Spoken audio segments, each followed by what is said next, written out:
வணக்கம், welcome to Vijay's kitchen. இன்றைக்கி நம்ம கிச்சனில் பார்த்திங்கன்னா பொடி இட்லி பண்ணியிருக்கேன். இப்போ நம்ம வீட்டில் காலையில் இட்லி வச்சுட்டு அது மீதி ஆகிடுச்சுன்னா அதை வச்சு ஈவினிங் டைமில் இந்த மாதிரி ஒரு பொடி இட்லி செஞ்சு ஒரு ஸ்நாக்ஸ் மாதிரி குழந்தைங்களுக்கு கொடுக்கலாம். ரொம்ப விரும்பி சாப்பிடுவாங்க.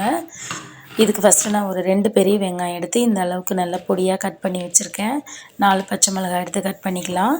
ஒரு கொத்து கருவேப்பிலை, இதுக்கு தாளிப்புக்கு தேவையான அளவுக்கு 1/2 ஸ்பூன் கடுகு உளுந்து, 1 ஸ்பூன் அளவுக்கு கடலைப்பருப்பு, வீட்டிலேயே நான் ரெடி பண்ணி அரைச்ச பொடி ஒரு 4 ஸ்பூன் எடுத்திருக்கேன். 4 இட்லி எடுத்து நல்லா இந்த மாதிரி ஸ்கொயர் ஷேப்பில் கட் பண்ணிக்கலாம்.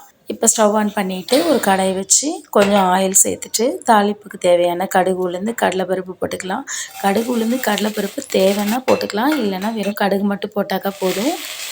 கருவேப்பிலை, நம்ம கட் பண்ணி வச்சுருக்க வெங்காயம், பச்சை மிளகாய் எல்லாத்தையும் ஒன்றா போட்டு நல்லா கலந்து விட்டுட்டு வெங்காயம் நல்லா வாசனை வர அளவுக்கு வதக்கிக்கலாம். இப்போது மெயினாக இதுக்கு இந்த பொடி தான்.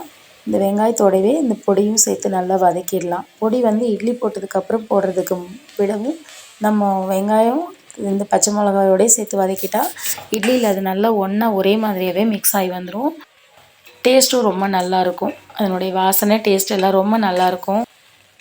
பொடி போட்டதுக்கப்புறமா நம்ம அந்த இட்லி எடுத்து அது கூட எல்லாம் ஒன்றா நல்லா மிக்ஸ் பண்ணி விட்டுட்டு நல்லா 2 ஸ்பூன் அளவுக்கு நெய் தாராளமாக விட்டு அது கூட எல்லாம் ஒன்றா கலந்துருங்க.